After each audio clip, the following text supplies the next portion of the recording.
Welcome back to the Nature Season of Feed, a food systems podcast presented by Table. I'm Matthew Kessler. Many listeners may have heard this metaphor of the biodiversity crisis as an aeroplane that is losing nuts and bolts in mid-flight. We are just hanging in the air, waiting for the one critical bolt to fall away, and then the whole aeroplane falls out of the sky. But the problem with the metaphor is that nature is not one aeroplane. In our next two episodes, we look at two different ways that we value nature in our economies. And we ask how food systems and biodiversity would be impacted if we put a price tag on nature. We're joined by Ville Lähde from the BIOS Research Unit. I am Ville Lähde. I'm a philosopher and an environmental researcher from Finland. In this episode, we do a deep dive into why the concept of biodiversity loss can't be reduced to one challenge with one solution. I live in a small town called Laypeople in the mid-southern part of Finland, and I kind of shuttle to and fro my home in Helsinki. I work a lot on food issues, but because the BIOS is a sort of a multidisciplinary collective of researchers, we work on a lot of different issues. Last summer, Ville Lähde's essay, Life Matters Everywhere, was passed around, read, and admired by the Table staff. The essay was commenting on the 2021 Desculpa Review, The Economics of Biodiversity. This report was commissioned by the government of the United Kingdom, and with an enormous team of support, economist Partha Desculpa unpacked the economics of biodiversity for the concerned citizen. Ville opens his essay with these sentences. The Desculpa Review was both lauded and criticized upon its publication. Criticisms tend to focus on economizing nature, laying a price tag on nature. However, such criticisms miss the mark in two key respects. First, the notion of biodiversity in the report is surprisingly nuanced, and secondly, Desculpa is adamant that determining the price of nature is crucially a matter of politics. I share one more quote from the essay to help set the scene for this conversation. For the wider public, and quite likely for the majority of decision makers, economists, and journalists, the most familiar manifestations of the biodiversity crisis are lists of endangered and extinct species. Accordingly, biodiversity is seen as an issue of less versus more. The more species there are, the better. Nature is the library of life, full of unique additions handed down by history, and preserving as many as we can is the metric of success. However, species richness and extinction rates is only one dimension of biodiversity, and it does not really work as a proxy metric for the whole issue. In this, biodiversity differs essentially from climate change.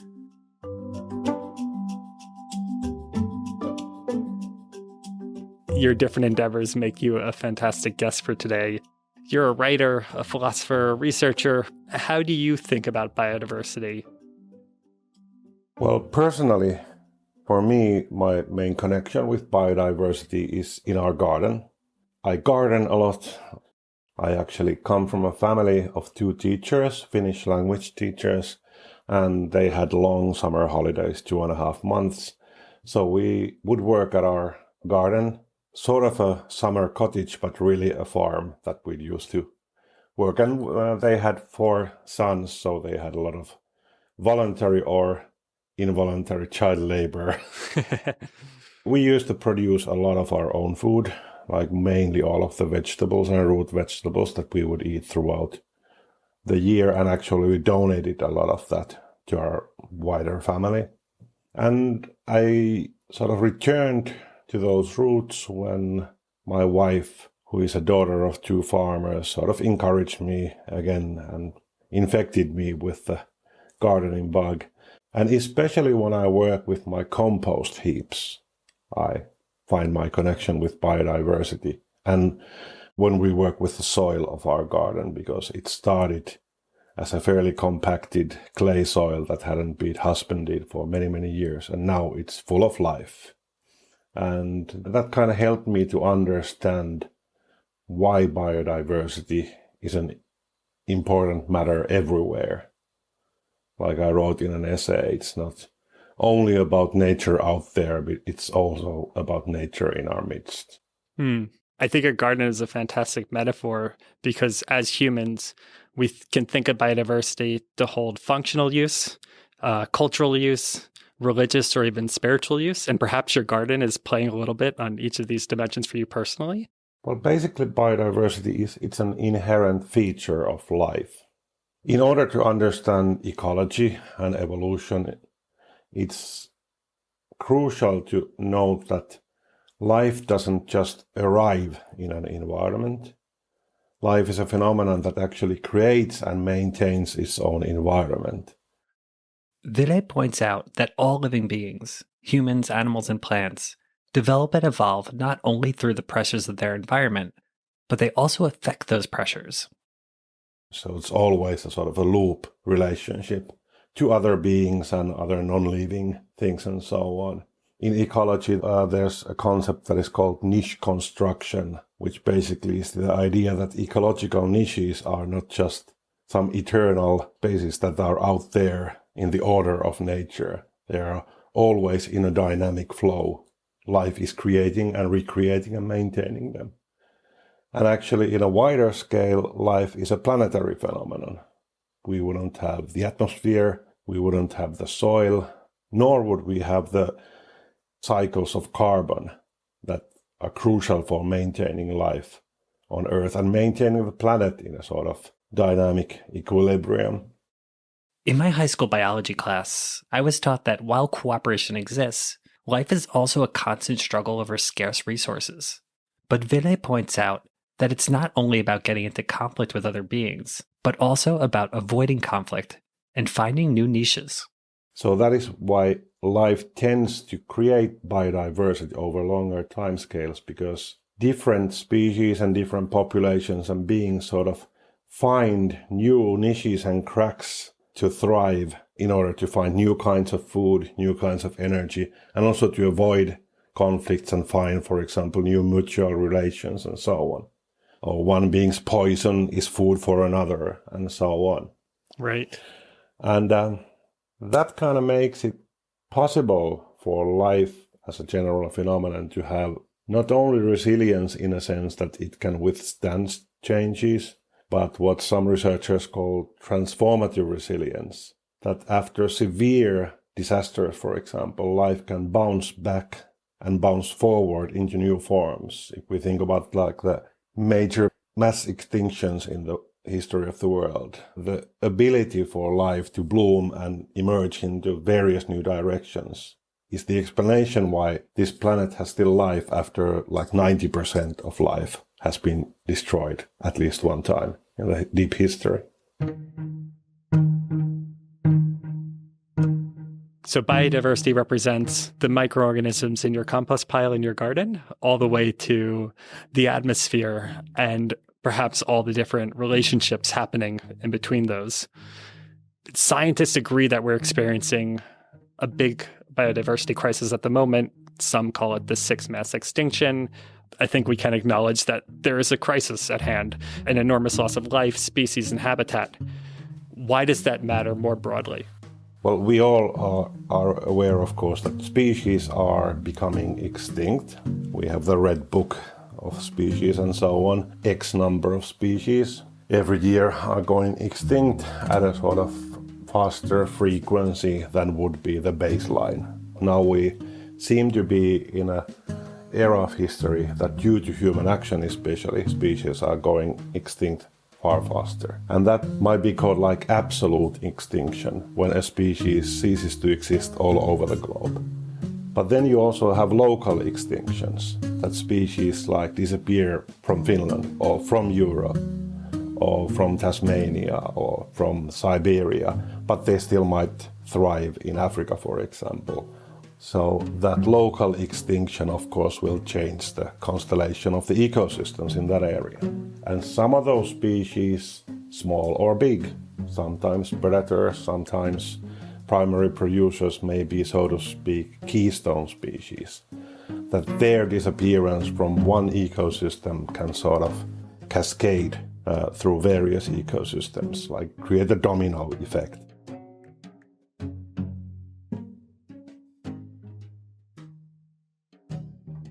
But beyond these population and individual species changes, there's ecosystem fragmentation, like corridors or connections between forests and waterways that may be fragmented, which then alters migration patterns.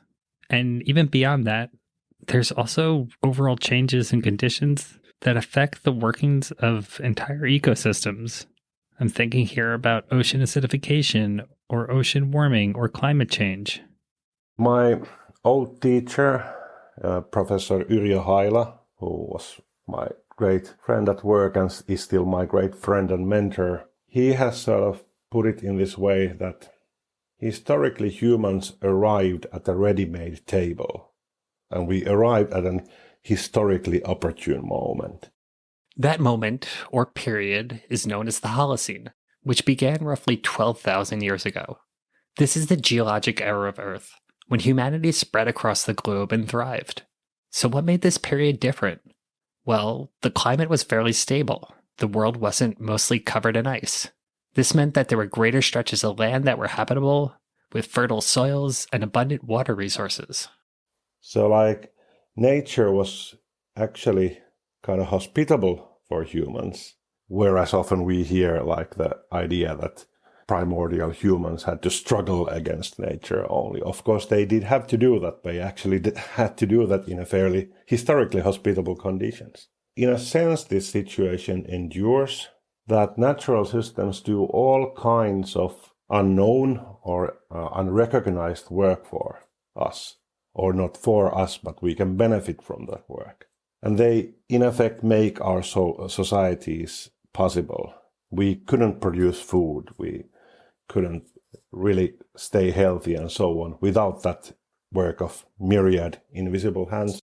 Describing this landscape and the relationship humans had with nature still resonates with some communities today, but it's pretty far removed from modern Western society's relationship with nature. One of the major catalysts that brought us to the situation we're in today is the Industrial Revolution. We've created technologies that have enabled us to exploit natural resources much faster, and in doing so, we've also produced a lot more waste.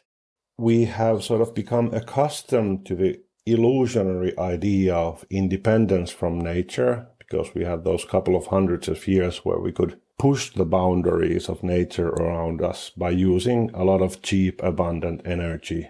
And actually we could rely on functional ecological sinks.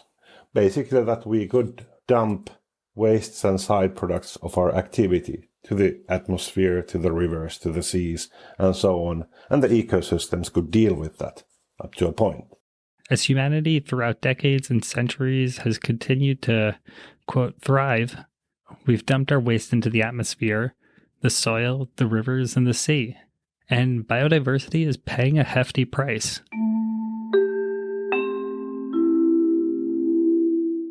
And now we turn our attention to the relationship between food systems and biodiversity.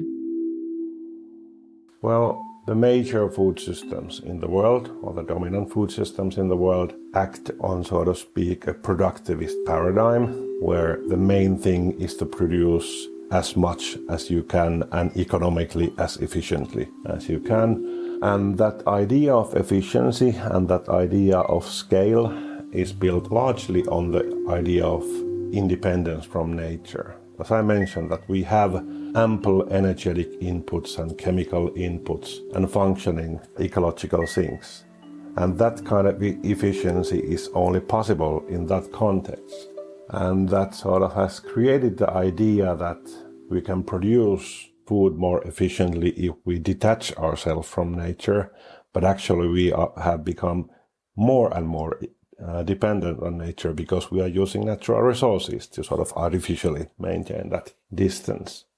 And regardless of the way we think about food systems and food production, outside of food cultivated indoors, which of course relies still on energy and material costs, we depend on pollinators, on the soil microbiome, on cycles of water purification, nutrient retention, and so on.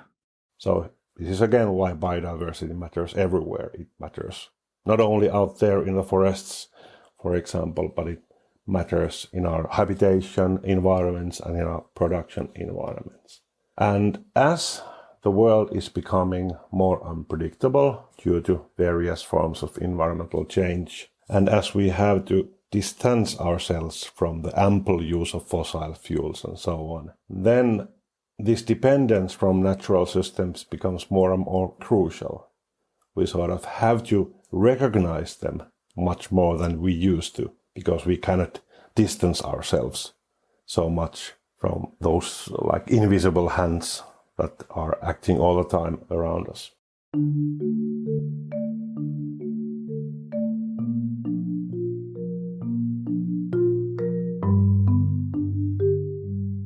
So we've covered now that biodiversity is crucial for humans, for all of life, for functioning, for fulfillment.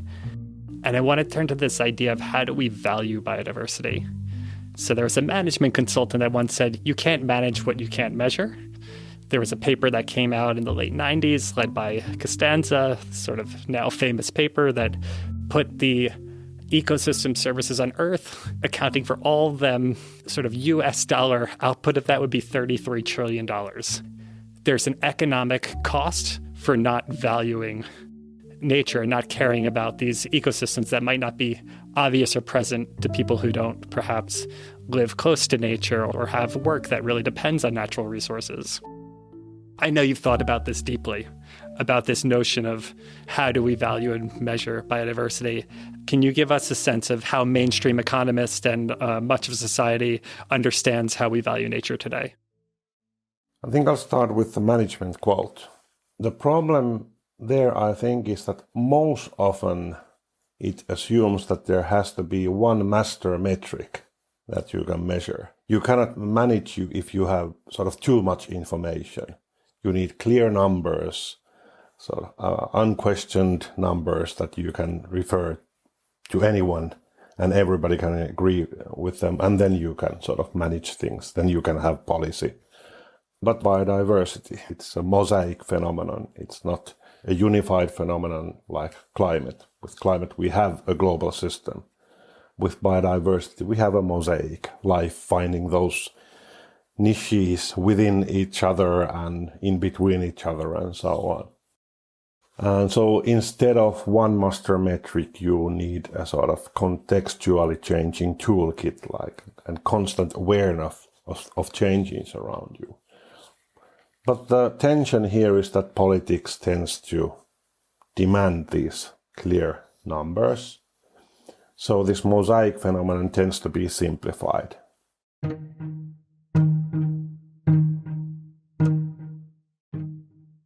Politicians can say that, okay, we have to conserve nature, but how many species do we need? Or how many square kilometers do we need? So they really look at biodiversity and nature as a more versus less issue, and not as an issue of functioning ecosystems around them. But if you only look at species and want to conserve X number of species, then you get the risk of sort of perverse outcomes. For example, conserve a species by the very tiny population of it. Or you are happy with the fact that the species remains in one corner of the world and you can legitimize its disappearance from wide areas. Like, for example, people can say that there are hundreds and thousands of bears in Russia. Why should we worry about bears disappearing from Finnish forests and so on? And there are people who are saying, for example, that we shouldn't conserve nature in Finland that much because the coral reefs and the rainforests are much more important. But we need then policy to be able to stomach these kind of more cumbersome toolkits and not to look for just that one value which can be priced.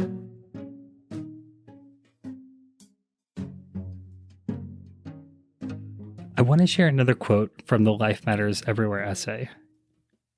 Biodiversity as a mosaic phenomenon does not aggregate in a fruitful way. But environmental policy, especially at a global level, tends to require aggregate metrics. This is a truly wicked problem for biodiversity policy. Species numbers and the extent of protected areas tend to be the fallback positions, even though the scientific problems relating to that exclusive focus are well known. In your essay, you talk about it as a wicked problem, that nature is mobile, silent, and invisible. It is silent as in it cannot speak for itself. It is invisible, referring to the numerous microscopic species that aren't present even to our visible eye. And mobile nature means, of course, that natural ecosystems do not respect national borders and other human borders. Nature doesn't divide neatly into boxes where you have the borders of the ecosystems are clear and straight because they interlap in multiple ways. They work in different temporal and spatial scales. So one tree might include myriad different ecosystems, for example. And even at different altitudes, like ecosystems can work on horizontal and vertical scales at the same time. There's a fantastic book called The Wild Trees by Richard Preston, which talk about the ecosystems that were, I don't want to use the word discovered, that were observed in the trees in the redwood forest that were found at 80 meters, 200 feet above the ground because humans had not previously been up in those trees to observe them. And then they found not only unique species, but unique ecosystems in that setting.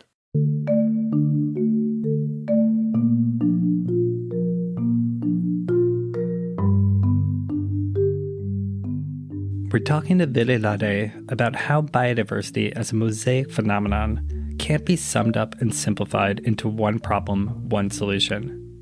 In Ville's essay, Life Matters Everywhere, he mentions a common metaphor for the biodiversity crisis that he finds deeply problematic. So, many listeners may have heard this metaphor of the biodiversity crisis as an aeroplane that is losing nuts and bolts in mid-flight. We are just hanging in the air, waiting for the one critical bolt to fall away, and then the whole aeroplane falls out of the sky. But the problem with the metaphor is that nature is not one aeroplane. It's not one clockwork. It's not one machine. It's a legion of systems. Concerning biodiversity, there is not one critical boundary.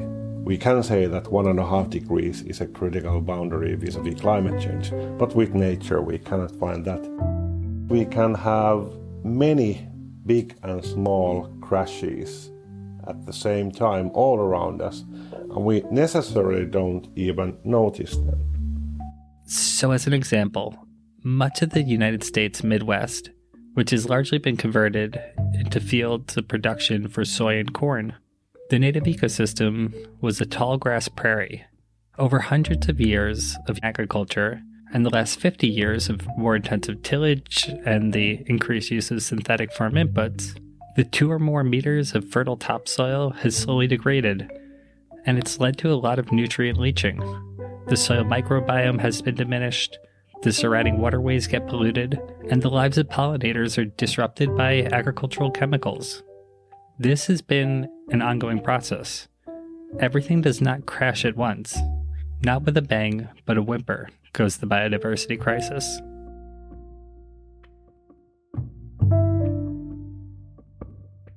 Returning to where we started, how do we actually go about measuring or valuing biodiversity, given that it's mobile, silent, and invisible, and that it's a mosaic operating across spatial and temporal scales?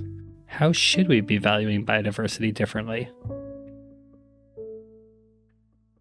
Well, I think the key prerequisite for valuing biodiversity differently is first to understand it differently. Our public discussion on biodiversity, it's dominated by the idea that biodiversity is a more versus less question. That as long as you have somewhere a lot of biodiversity, everything is fine. But biodiversity is crucial everywhere, even in ecosystems where there's a smaller number of. Then our concerns are not about nature as separate from us. Then they should be about our practical relationships with ecosystems around us. So the valuing of ecosystems shouldn't be reduced to a monetary metric or even any kind of one measurable metric that as long as that metric is fine, we are fine. It should be inherent in the very practices where we produce food or manage our forest and so on. So it's not primarily, I think, a matter of giving value. It's a matter of design. Currently, the discussion on valuing nature is mostly about punishing for wrongdoing or compensating for damage already done in somewhere else, or pricing the damages so high that people choose less damaging alternatives. So it becomes an issue of avoiding damage. It's very hard to tie that to the idea of maintaining biodiversity around you. I think it's more about like investing on and legislating for and incentivizing transformations in our provisioning systems. It's not only politics of nature or politics of biodiversity. It should be ingrained in our economic policies and economic practices. For the last 30 years or so, we've really dialed up the economic instruments to try and protect and conserve nature. This may be part of the solution, but it's not enough. We have hard times in front of us. Even in the best of possible worlds, there will be hard changes. You still will need also the old style of conservation. You need conservation areas, marine preserves and all that, yeah. And biodiversity has that inherent potential for nature to find new ways. Preparing for the worst, we need that potential. But concerning biodiversity in our midst, in Finland, for example, with current war and Europe in general, the dependence on imported fertilizer and nutrient inputs in agriculture is becoming more and more crucial. In the opening stages of Russia's war against Ukraine, in Europe, we all heard discussions and concerns around natural gas, both for energy production and consumption, and also for fertilizer production.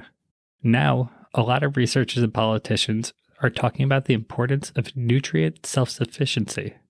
With self-sufficiency of nutrients, that will inevitably create less dependence, less vulnerability to price spikes, and less political vulnerability, and then incentivizing nutrient self-sufficiency in farming practices could in effect help alleviate the biodiversity crisis, because it would reward using various kinds of secondary flows from the cities and so on to retain nutrients and cycle them back to the agriculture. And for example, in Finland, which is highly concentrated on animal production for various historical reasons, going back to the Second World War and beyond, vegetable and animal production have been sort of separated from each other. And then we have huge waste flows from the animal production, and like 70-80% of our agricultural land is devoted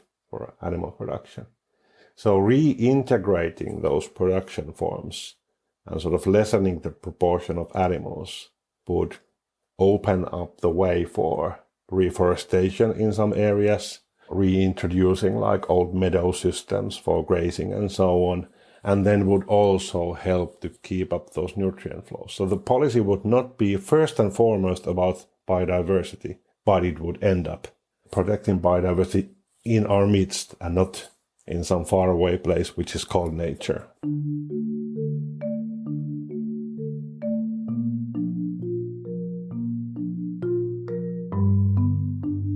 We've converted half of the habitable land on the planet for food production. We now have more people who live in cities than in rural areas, and that's only growing. And also the population is continuing to grow to an estimate around 10 billion. Clearly, the current food system is presenting a lot of challenges, not just for biodiversity loss, but also for climate change, also on equitable distribution, right? We're still in a place where many people do not access the food and nutrition that they need on a daily basis. Thinking about this relationship between biodiversity and food systems, do you think that percent of how much land we use for food production should be shifted at all? Should we be using more land, less land? Well, there would be the potential there to feed all the population with a lesser amount of agricultural land that is being used now, for the simple reason that animal agriculture takes up like 80% of the current land in use, either directly as grazing or indirectly as fodder production. And actually even of the fishing catch in world's oceans, a substantial percentage is being fed to other animals. Simply by reducing the dominant position of animal production, substantial resources could be freed for biodiversity conservation. And some of the land could be even left out of the production. Geophysical, biological potential is there. As for the population, we always have to remember that population is shrinking at some parts of the globe, it's stabilized at some parts of the globe, and it's growing at some parts. It is shrinking, for example, in China currently, it seems. Population is growing mostly in places when there is wide-scale hunger, poverty, insecurity, lack of education, bad medical systems and sanitation systems, and women's rights are not in a good condition. Changing those conditions for the better could fairly rapidly stabilize even the world population. So that is why the projections of when and at what level the population peak will happen, they diverge even by close to 3 billion. So the future of the population issue is really, really uncertain because it is tied to the question of how much global solidarity do we have? Do we wish to look for a more equitable world, or do we continue on the current trajectory?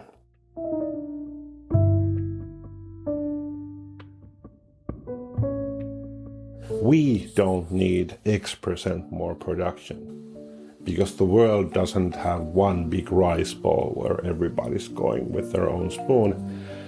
The world is divided into myriad different food systems. In our recent article, The Crisis Inherent in the Global Food System, we sort of conceptualized this as a network of national food systems that are in inequitable situation.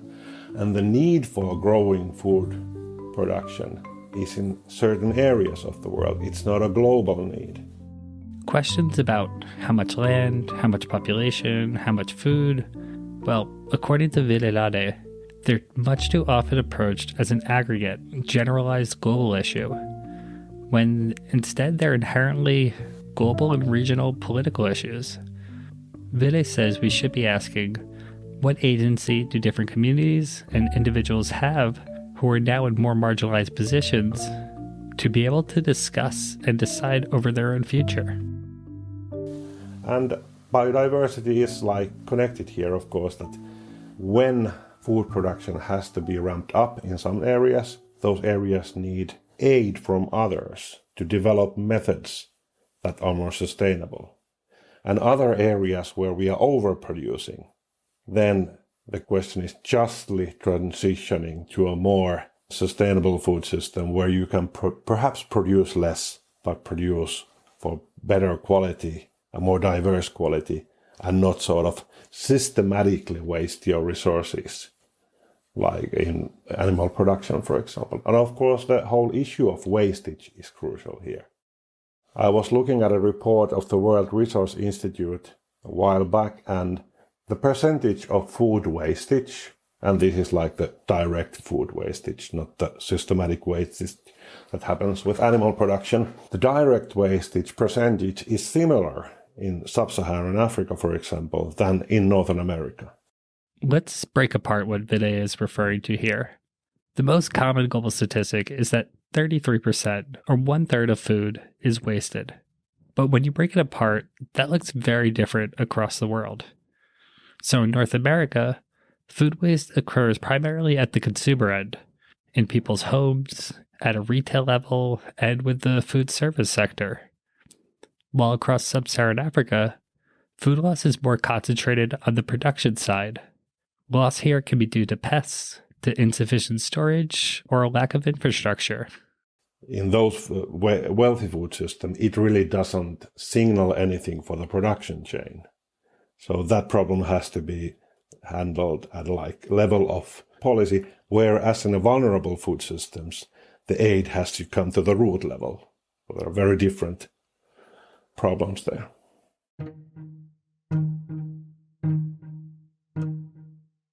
For me, it's crucial to understand that we have not one crisis, but a legion of problems. You cannot trace all of these problems to one root, and you cannot solve all of these problems by turning the same key or with one strike of the sword as the Alexander did with the knot of Gordian.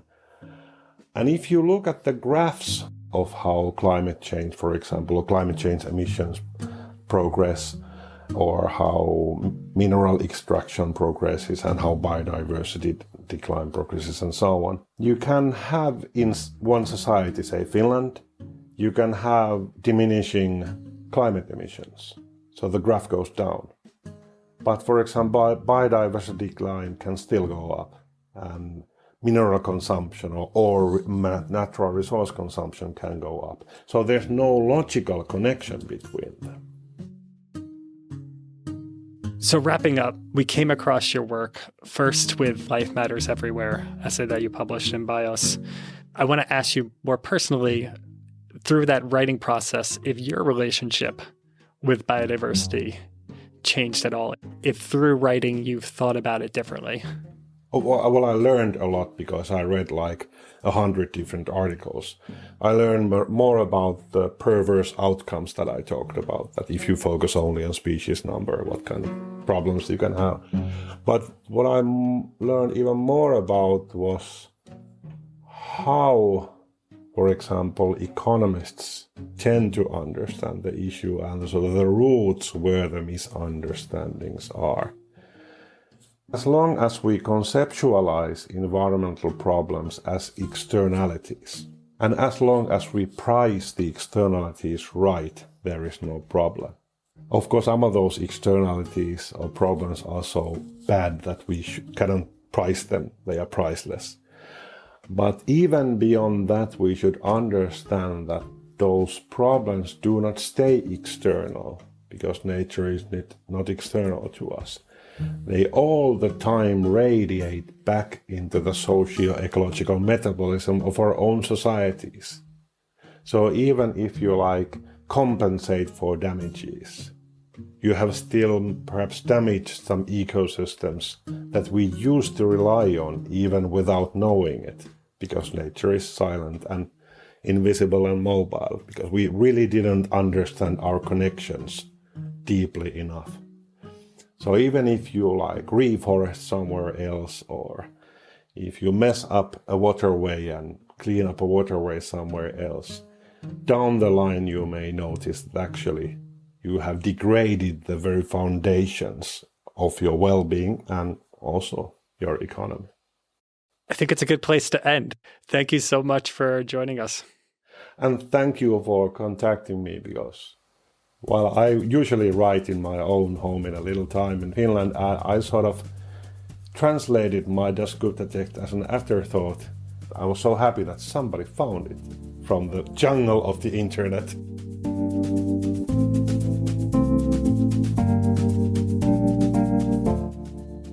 A huge thanks to Ville Lähde. If it isn't already clear, we highly recommend checking out his essay, Life Matters Everywhere, which we'll link to in the show notes and on the episode webpage. You can also find more of his writing in English on the BIOS website and on the publisher aeon.co. And thanks to you for listening. As always, please take a few seconds to rate and review us wherever you're listening to podcasts. And you can always share your thoughts and suggestions for guests by sending an email to podcast@tabledebates.org. This episode was edited by Ylva Karlqvist-Varborg and myself, Matthew Kessler, with help from table intern Tatiana Dickens, as well as my colleagues Camilo Ardillo and Tara Garnett. Table is a collaboration of the University of Oxford, Wageningen University in the Netherlands, Swedish University of Agricultural Sciences, University of the Andes in Colombia, National Autonomous University of Mexico, and Cornell University in the States. Stay tuned for more episodes from the nature season in the coming weeks.